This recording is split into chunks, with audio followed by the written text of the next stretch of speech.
Welcome to Civ Fanatics Ultimate Strategy Guide for Prince level players. Uh, as you can see, I don't know if you can tell by looking at it or not, but I'm actually going to do a video on Brave New World. If you've watched any of my other videos, you already know that I'm getting into Civilization 5 a lot later than many players are.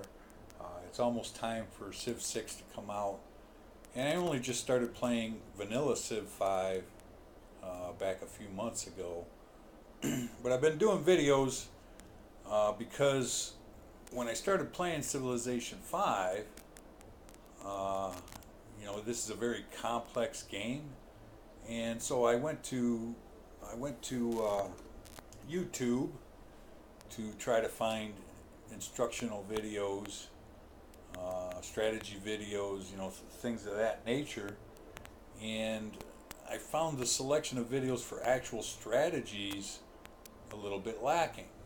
And there's really good tutorial videos out there that cover the basics. If you don't know anything about the game, and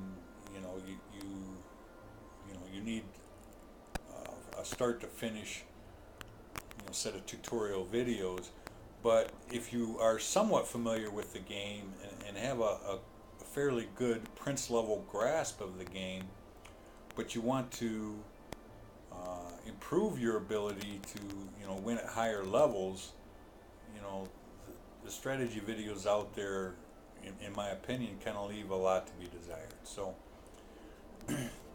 because I was just getting into Civilization at all, and Civ 6 was, it's coming out in October, and it was only a few months away. In the beginning, I opted not to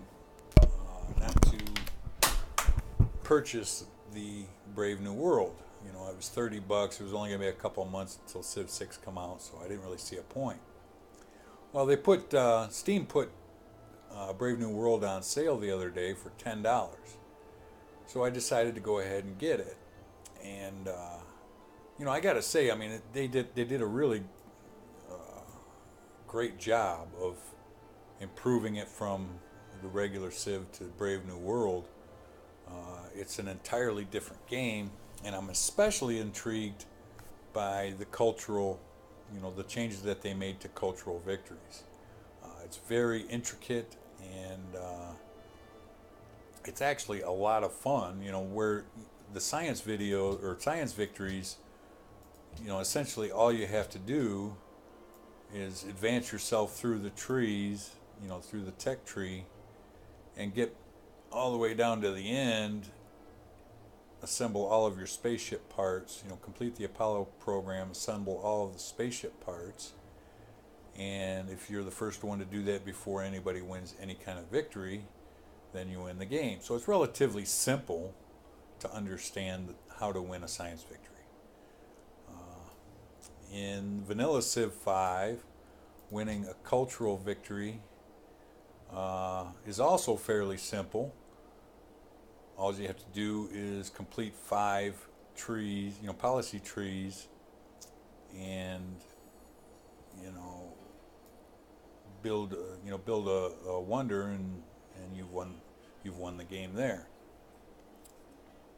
Diplomatic victories in vanilla Civ 5 were fairly simple. It was based on vote.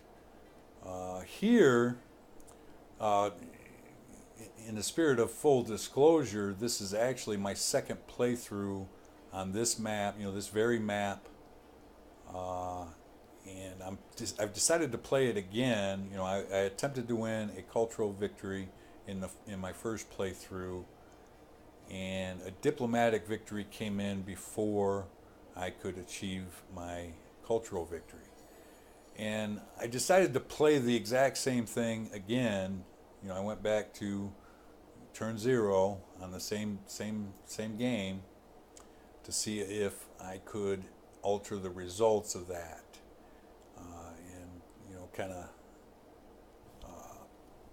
figure out how to beat out the diplomatic victory.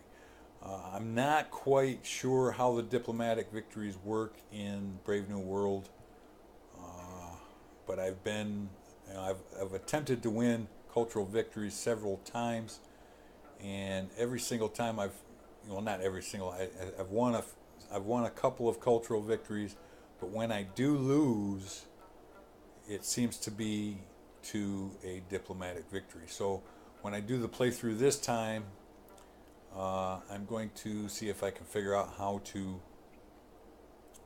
counter that diplomatic victory. I'm hoping that there isn't a flaw in the game, because these diplomatic victories seem to be coming in right about the time that I just get to the internet. And the way it seems like it works for diplomatic victories is when you get to the information age and you're a full era ahead of the other civs, or every civ reaches, I think it's either the atomic era or the information era, I'm not exactly sure, but the World Congress changes to the United Nations and a diplomatic victory becomes possible. But like I said, I'm not sure if there's a way to prevent the civs from winning a diplomatic victory. In the vanilla civ, they had to have a certain number of votes, and there were ways to prevent diplomatic victories. If as long as you plan for it in enough time. So I'm going to have to try to figure out if there's a way to counter a diplomatic victory in this version. But what my plan is to try to,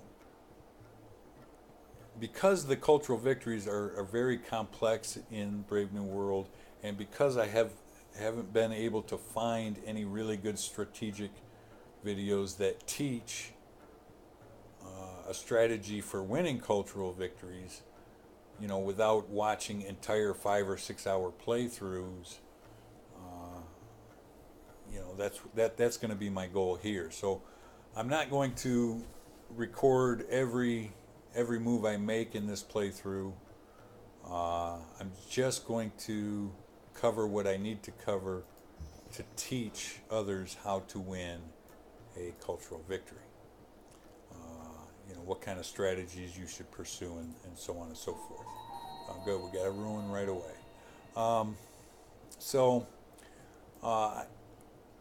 don't know how everybody else does it, but what I do when I'm starting a new game, single player against AIs, I try to look for a fairly decent starting position. And this starting position is actually really good. It's almost ideal.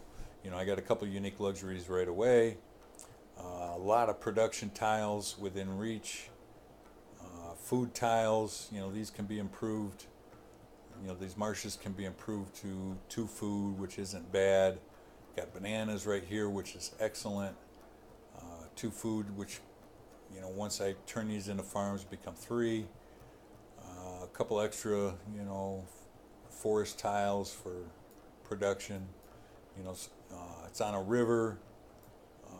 Should be easy to defend against attack. So this is actually it's almost a perfect start.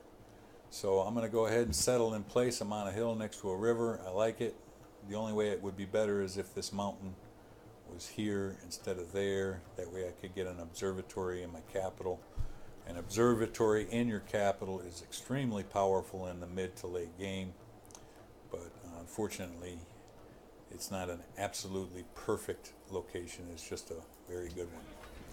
So I settle there, and when you're going for a cultural victory, there's a few things that you have to bear in mind.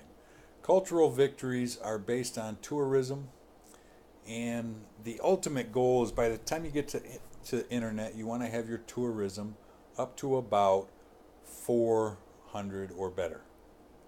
And that sounds like a really high number, but it's very achievable.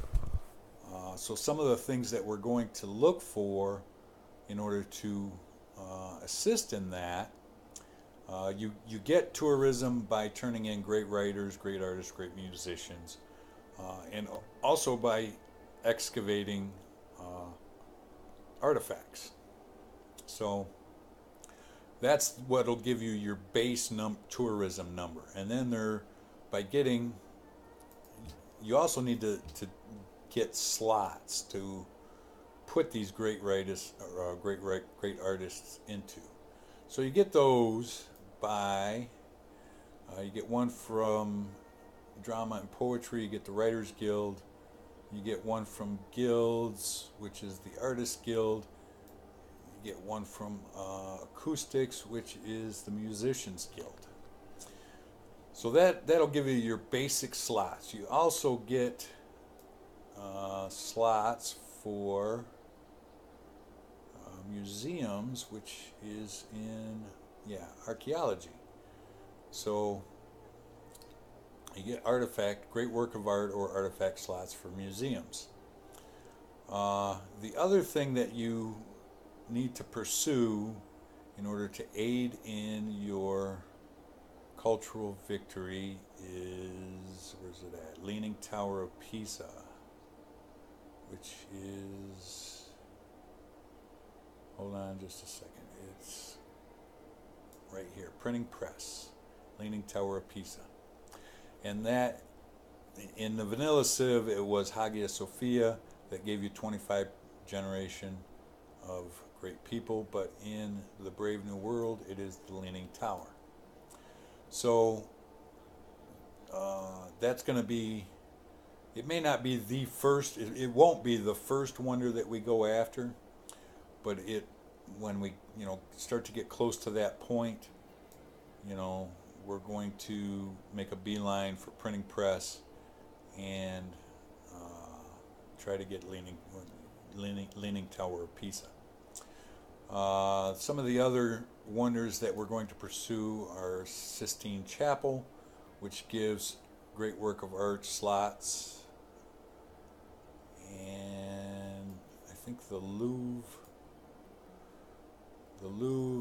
artifact slot 4. So we want that, we want the Louvre, but in order to get the Louvre, it requires exploration. So we have to bear that in mind. And there's a few other wonders that also assist. Let's see, Broadway, great work of music, slots 3. Hotels, they give a 50% tourism boost. When you put a hotel in a city, whatever the tourism for that city is, you get a 50% bonus. Statue of Liberty, that doesn't really help. Eiffel Tower gives you a 12-point boost plus some happiness, so that's something that we're going to keep in mind. Broadcast towers, that's not a wonder, but those are also very, very helpful in building your tourism.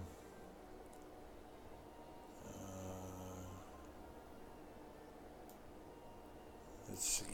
I have a list of wonders here. Let's see. Eiffel Tower. The Globe Theater. I think it's back here somewhere.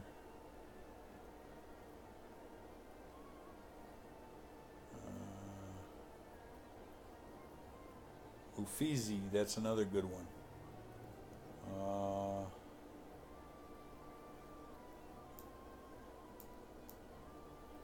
But anyway, I'll find the Globe Theater. I don't remember exactly where it is.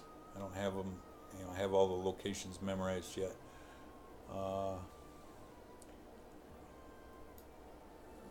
You also want the Heroic Epic, which is a national wonder.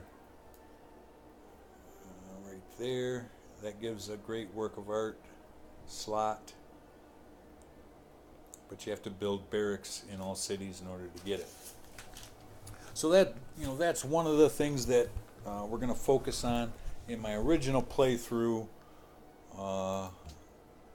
I didn't get a lot of um, those world wonders, and the reason I didn't is because I tried a DLC called AI Unintelligence, and man, I tell you what, the AIs became much more intelligent. So that's I'm gonna have to put some more effort into getting the wonders that I want, and so I'm gonna have to change up my strategy a little bit. I think what I'm going to do in order to help me is I think I'm going to pursue the pyramids early in the game. Instead of building workers, I will pursue the pyramids and use the pyramids to get my workers. Oh, it requires liberty. All right, that might change things. 'Cause I went tradition. I like to go tradition early. That might change my strategy a little bit. I think I'm still gonna try it.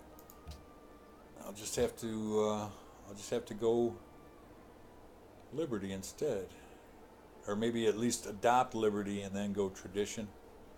It's not really the way I would prefer to do it, but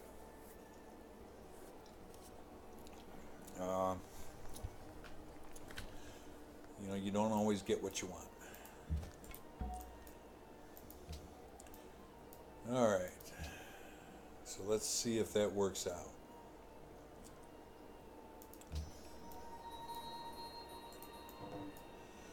All right, so we got a natural wonder. This is going to be very helpful. You get 6 faith from this natural wonder. And part of, not only do you have to build your tourism, but in order to win a tourism game, in my opinion, you have to have a well-balanced game. Your science has to be good. Religion helps you because it might be too early. Yeah, it's kind of too early. But you're going to get modifiers to your tourism toward your target civ. And the modifiers are things like having a diplomat, schmoozing in their cities, in their capitals. Open borders give bonus modifiers to the influence, because that's what you're trying to do. It's not just that you're trying to get your tourism up, higher than any other player. Your tourism will influence the other civilizations to basically want to come to your cities to visit. And that's the concept behind it. You're building these great works of art, and you're building museums, and you're doing all of these things to encourage other civilizations to come and visit your cities. So you're becoming influential culturally over these other civilizations. And you have to become influential over every other civ in the game in order to win. Alright, so next turn. So I'm definitely going to found a city next to this natural wonder. We'll go ahead and keep exploring with him. Now my early strategy, I'm going to go with the 4-city national college strategy. That's almost always my default strategy. But I'm going to build 2 scouts, and the reason why I'm building 2 scouts is because I also want to meet every other civilization in the game. And the benefit to doing that is that you will you get if you're behind in technologies, you get a little bit of a discount when you research. Alright, so because I'm playing Babylon, I think what I'm going to do is I did research mining, but I'm going to come up here and grab writing, because writing will give me a free technology or actually it'll give me a free scientist, which will give me a discount, and I'll use that for masonry and to build, build the pyramids. By then I should have, yeah, I should have, oops, I should have Liberty, and probably I'll be into tradition. I don't know if I'm going to go tradition first or Liberty. I think I should have time to go tradition first. It'll give me more points towards Liberty, so I think that's the route that I'll go. And I'm going to take him south.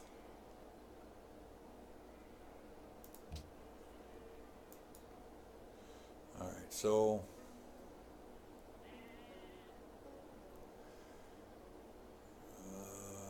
even though I'm going to do the pyramids, I'm still going to build a worker at this point.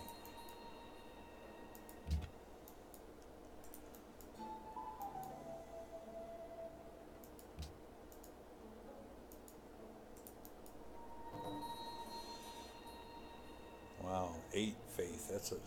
I wish. Thou shalt. Man, if that was just a little bit closer, I'd really seriously consider building a city there.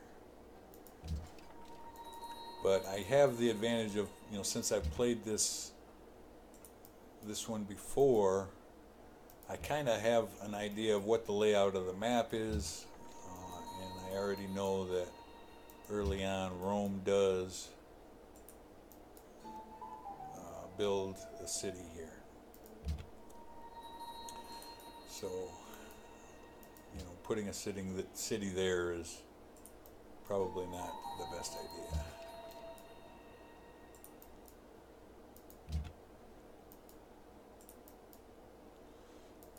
Population is one of my favorites. Shall the clays.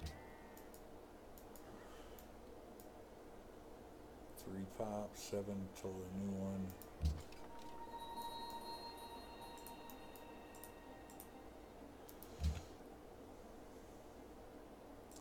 And we'll take him that way. Natural wonder found. 2 culture.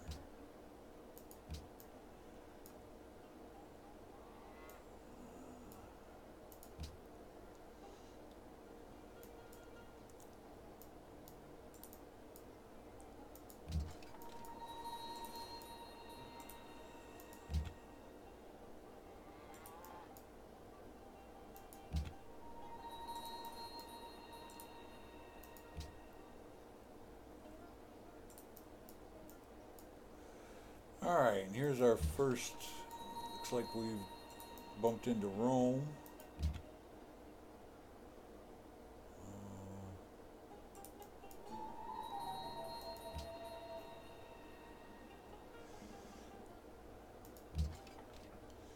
And I think I'm going to bring him back around, and I'll bring him back to where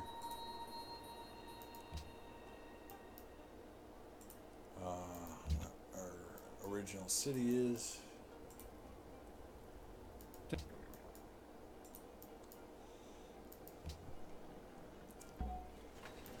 So it looks to me like Rome got really lucky with, as far as having cities next to,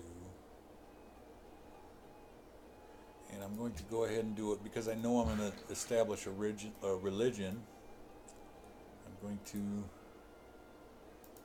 get a shrine early so I can start building shrine points. Alright, so I'm going to go tradition first. I'm going to open tradition. That'll give me 4 points per turn instead of 2.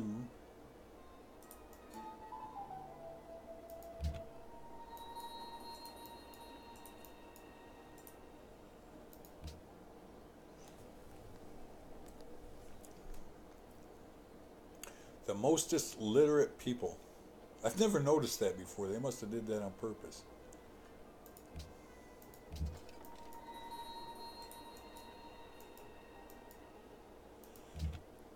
Alright, So we've got two scouts fairly close to each other.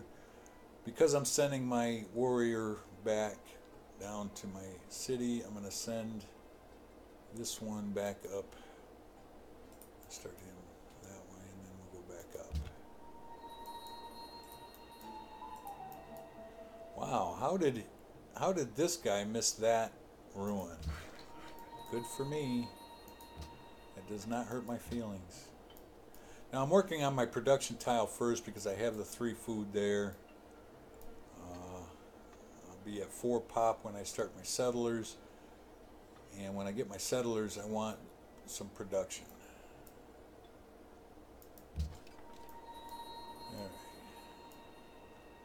So he's got to go back down. And this one is going back this way. And then advanced weapons.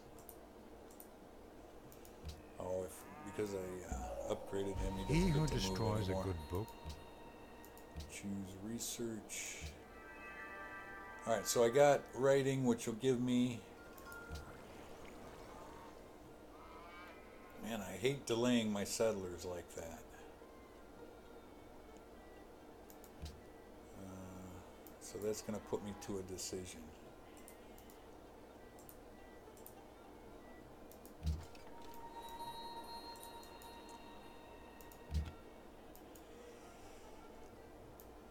I don't usually pursue wonders this early in the game. So masonry, go ahead and get that in. I'm hoping that it's worth my while though. We'll find out how much it changes the game. There is Odin Nabunga, and I know that's not really how you pronounce his name, but I don't like flattering the AIs. Great library. So I need to put 1 turn in, so I'll do 1 turn on the settler.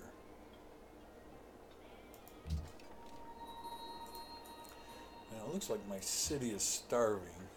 It's not starving. Oh, that's because I did 1 turn on the settler.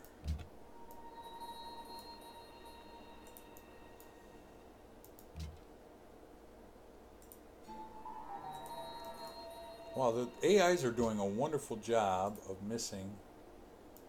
And it's just a crudely drawn map of a bunch of ocean tiles. Oh, how marvelous is that? How happy are those whose walls already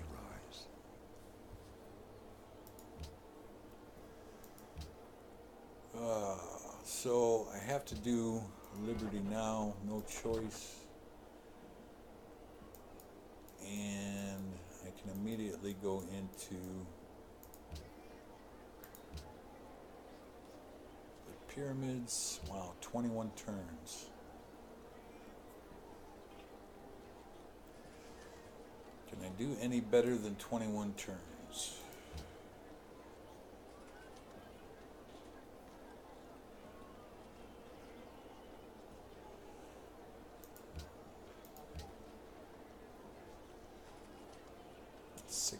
Turns.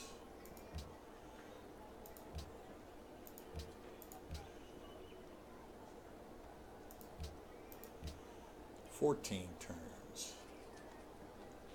And stagnation. That it is what it is though. That is my strategy, so I'm not going to back away from it.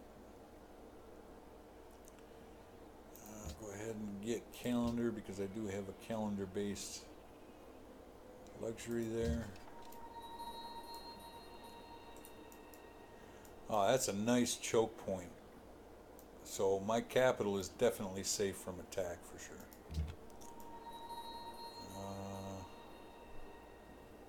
I'm trying to remember because I did play this before if I can go up through here or not. I know that there's an AI over there. Alright, so we'll... Oh, I can't do that one yet. So we have to do that one.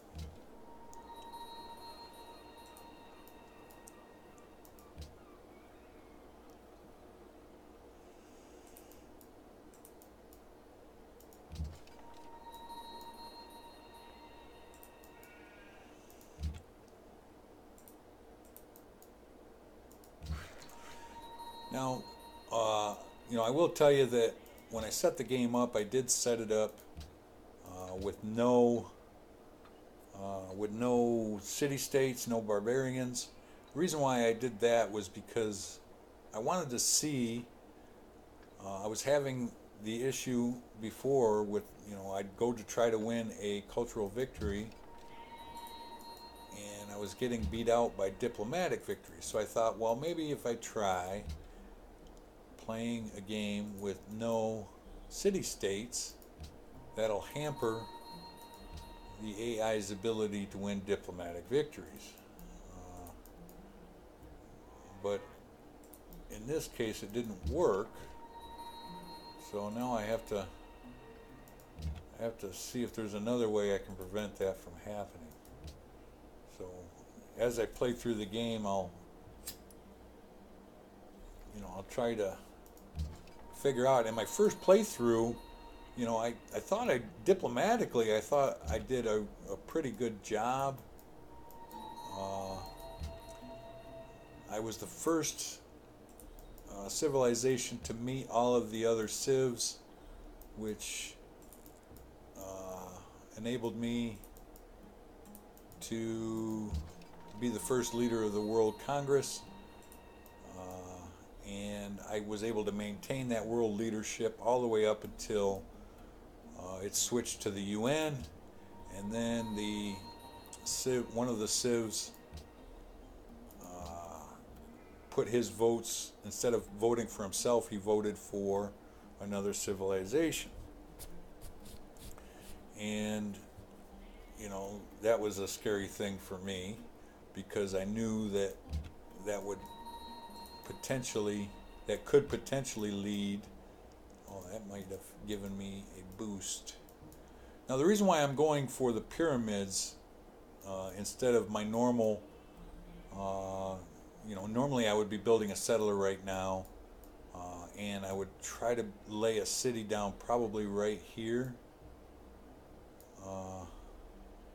so that I could get this copper and have a buffer city, between the other AIs. And I've got this nice little pocket kind of surrounded by mountain ranges, so the chances of another civilization settling down here is slim to none. So I would normally be building a settler here now so that I could get this city established early and not have to worry. It's not real close to Rome, but it's fairly close to Rome. So, that would normally be my top priority. But because in my first playthrough I was unable to. Well, I'm going to put my settler there, and I'm actually going to have him do nothing for a couple of turns. I don't like doing that, but because this other civilization, I think it was Brazil, was spamming these wonders, the wonders that I wanted,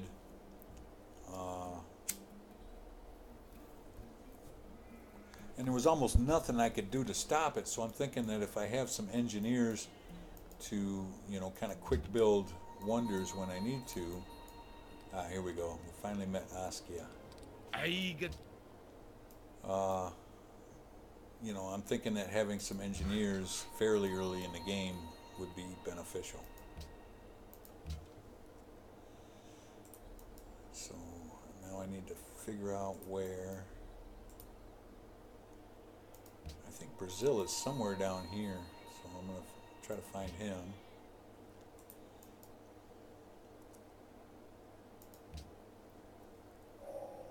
So teach us to number our days.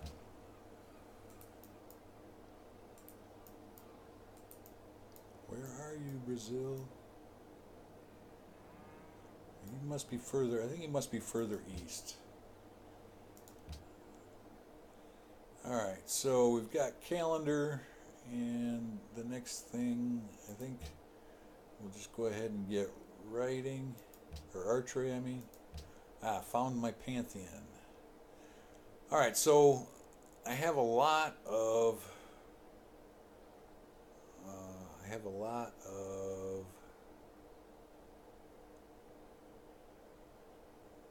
jungle tiles. So where is my jungle?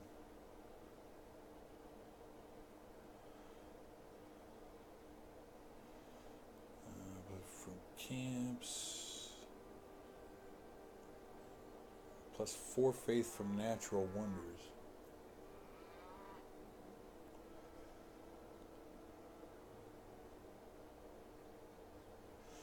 Plus 1 culture from jungle tiles. That's the one I'm going to go with. Alright, so we have found Askia. So now I'm going to start looking for... I can build that. I'm going to start looking for... accept embassy. No. I know where you are, but you don't know where I am yet. And I'm not going to tell you. Alright, so... Oh.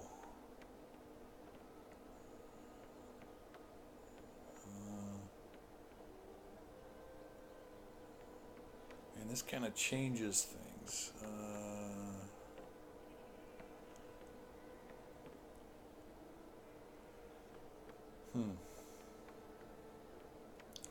In the first playthrough, I went straight down tradition and then aesthetics. So I don't want to delay. I still want tradition. I think that this game is better set for a tradition game. So I'm not gonna vary from that.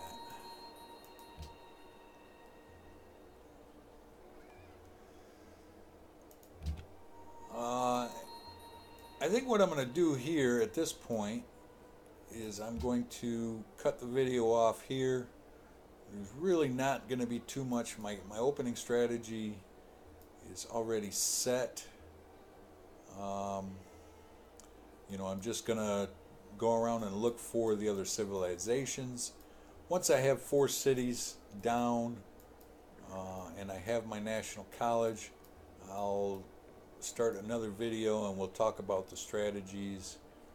You know, by then we should have a good idea of whether or not this pyramid strategy worked. And maybe as I'm pursuing the Leaning Tower of Pisa, you know, we'll come back and, you know, I'll be able to tell you how things are going, progressing at that point, and we can talk about what the strategies are from that point on. With that being said, thanks for watching. Smash that like button, and I look forward to talking to you in the next video.